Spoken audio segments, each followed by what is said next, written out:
If you've heard of the man Salvatore, the Maestro Calabrese, you've then definitely heard of his cocktail, the Breakfast Martini. Stay tuned, I'm going to show you how to make it. Hey guys, welcome back. So today I'm going to make a cocktail called the Breakfast Martini. It was created by Salvatore Calabrese in London. He's the maestro, and he's just, once again, one of these amazing bartenders that I look up to. You know, the guys like Gaz Regan, Dale DeGraff, Audrey Saunders, there's plenty of them, Julie Reiner, Dave Wondridge. As you probably see, I'm doing a lot of cocktails from these guys because these are the guys that resurrected cocktails in the modern era. So if you haven't heard of them, do your research because they're amazing.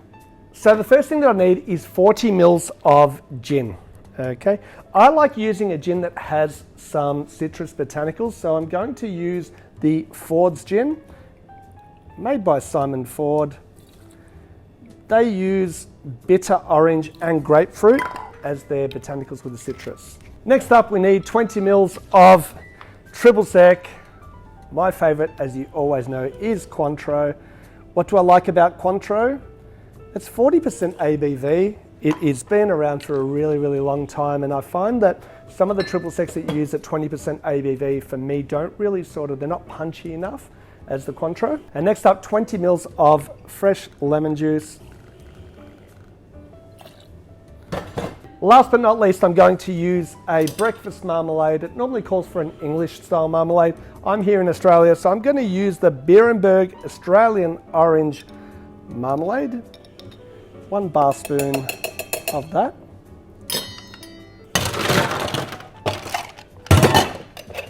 And we'll give it a shake. Give this one a really good shake to break up that marmalade as well.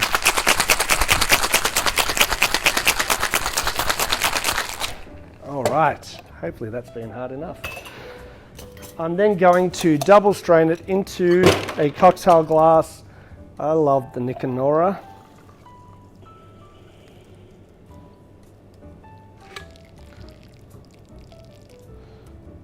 Look at that. And the garnish for this one that we do at 18th Amendment is we do a mini toast with some marmalade on it as well. That is the maestro's drink. How good does that look? And now I need to try it. The Breakfast Martini.